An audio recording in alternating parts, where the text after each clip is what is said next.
بسم اللہ الرحمن الرحیم۔ انہی حضرت عمر کی کہانی ہے۔ وادی تہامہ سے گزر رہے تھے کہ بچوں کی طرح بلک بلک کے رونے لگے۔ کہا عمر جوان آدمی ہو اور بچوں کی طرح بلک کے رو رہے ہو۔ کہا تم نہیں جانتے، مجھے بچپن کی کہانی یاد آ گئی۔ کہا کیا کہانی؟ کہا یہی عرض تہامہ تھی۔ میرے باپ خطاب نے مجھے 5 اونٹ دیے تھے، کہا انہیں لائن میں کھڑا کرو سیدھا۔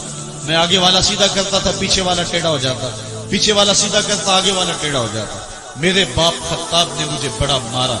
کہا ایک عرب کے بیٹے ہو کہ تم سے 5 اونٹ لائن میں کھڑے نہیں ہوتے؟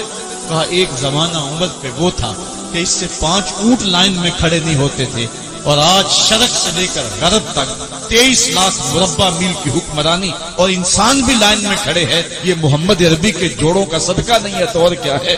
عمر سے تو 5 اونٹ لائن میں کھڑے نہیں ہوتے۔ دوستو آج کی یہ ویڈیو آپ کو کیسی لگی؟ کامنٹ باکس میں اپنے خیالات کا اظہار ضرور کیجیے گا۔ تب تک کے لیے اجازت دیجیے۔ اللہ نگہبان۔